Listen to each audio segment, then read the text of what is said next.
di bagian awal beliau mengutip sebuah ayat yang sangat penting. Dan ayat ini kita coba pahami. Bunyinya Bismillahirrahmanirrahim. Innallaha ya'murukum an tu'addul amanati ila ahliha. Yang artinya sesungguhnya Allah memerintahkan kepada kalian untuk memberikan amanah, tanggung jawab ila ahliha, kepada ahlinya, kepada orang-orang yang layak.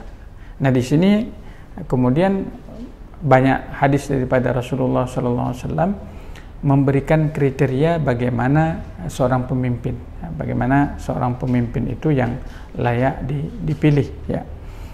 Dan tentu kita tidak bisa menjelaskan secara luas, tapi secara sekilas saja. Nah, dari penjabaran literatur tersebut dalam tafsir ahkam jinayah siasah, terutama dalam kajian siasahnya, ketika membaca innallaha ya'murukum an tu'addul amanati ila ahliha, atau ayat-ayat yang lain yang redaksinya tentang amanah, tanggung jawab. Nah, di sini para ulama menyebutkan bahwa ada dua model kepemimpinan. Model yang pertama adalah kepemimpinan dari Nabi Musa. Jadi mungkin kita ingat Nabi Musa, kisah Nabi Musa ketika beliau membantu anaknya. Ada yang menyebutkan anak Nabi Syuaib, ya. Jadi membantu anak Nabi Syuaib, yang kemudian anak Nabi Syuaib ingin agar Nabi Musa itu menjadi orang yang dipekerjakan oleh Nabi Syuaib. Jadi Nabi Musa diinginkan untuk menjadi orang yang dipekerjakan oleh Nabi Syuaib, yang kemudian diambil menantu oleh beliau. Dalam bahasa anaknya, istajirhu, wahai orang tuaku, istajirhu, jadikan beliau orang yang bersama kita. Fa inna khaira mastajartahu qawil amin. Jadi ada qawi, tanggung jawab, al-amin mana terpercaya. Kemudian ini Nabi Musa ada dua kalimat, qawi, al-amin. Kemudian Nabi Yusuf dalam konteks yang lain, ketika beliau ingin dijadikan menteri ekonomi ketika itu di Mesir dalam masa paceklik 7 tahun, yang diistilahkan dengan 7 ekor lembu yang gemuk dimakan oleh lembu kurus. Nah, di sini Nabi Yusuf menyatakan, ij'alli, jadikan saya, kata beliau, ala khazainil Mesir, untuk menjaga perekonomian Mesir.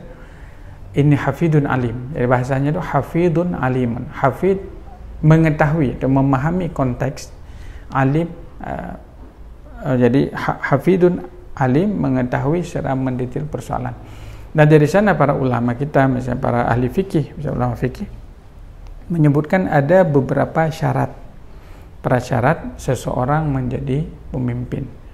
Di antaranya syaratnya bagi kita mungkin umat Islam, orang Islam, kemudian syaratnya juga laki-laki, di antara syaratnya itu kemudian memahami persoalan, dan banyak hal-hal yang disebutkan dalam literatur fikih. Jadi dari sana kita simpulkan bahwa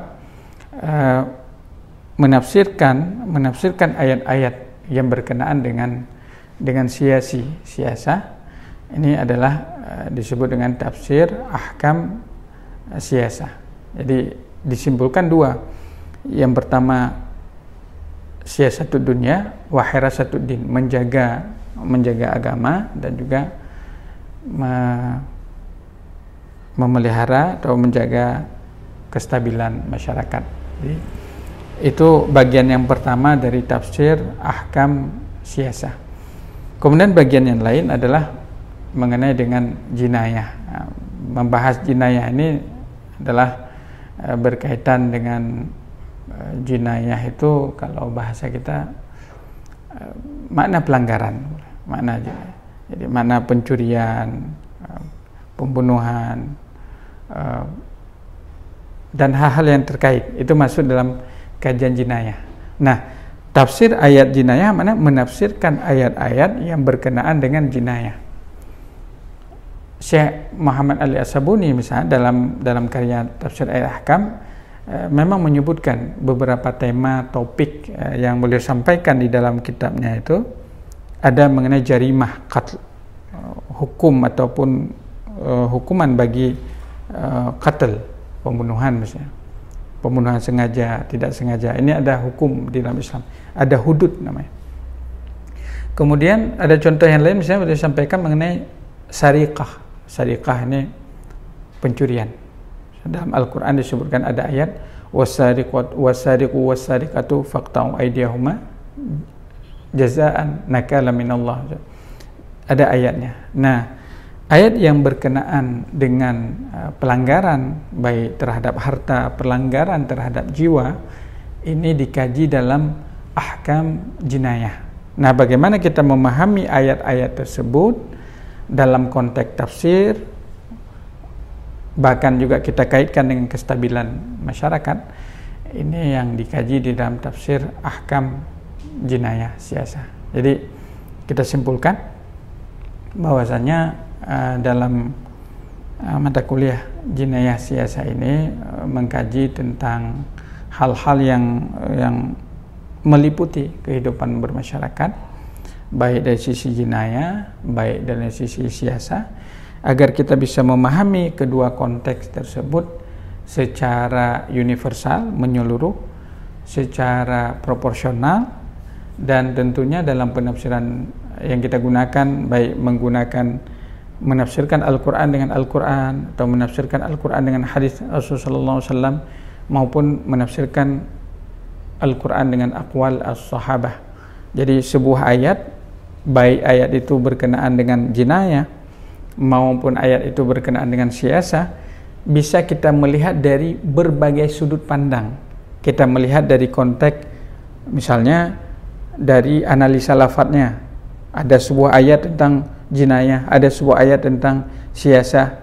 Kita lihat bagaimana analisa lafadznya. Kemudian kita melihat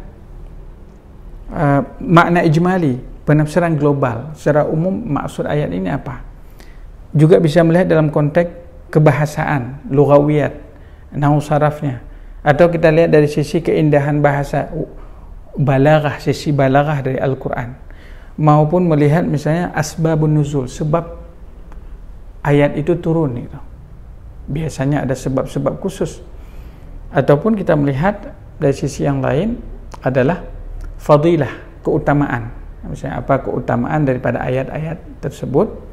Kemudian ada ahkam syariah, tentu ada hukum-hukum, ada konsekuensi hukum dari ayat-ayat yang berkenaan, dan biasanya ada hikmah dari pensyariatan. Kalau Allah Ta'ala menyuruh cambuk 100 kali, menyuruh potong tangan bagi pencurian, menyuruh rajam, bahkan itu ada hikmah tersendiri dalam pensyariatan. Ya, mungkin secara sekilas itu saja yang bisa kita sampaikan mengenai mata kuliah tafsir ahkam jinayah siasa.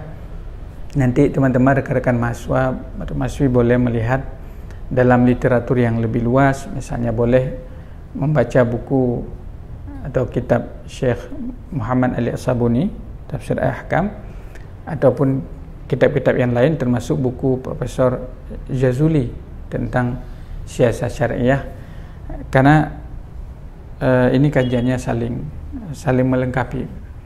Intinya bahwa kita memahami tentang persoalan jinayah dan juga persoalan siasa. Kita padai pertemuan dengan kafaratul majlis. Subhanakallahumma wa bihamdik, asyhadu an la ilaha illa anta, astaghfiruka wa atubu ilaik. Assalamualaikum warahmatullahi wabarakatuh. Ilmu tanyo benar, amai tanyo benar, kure tanyo benar, ngak selamat dunia akhirat.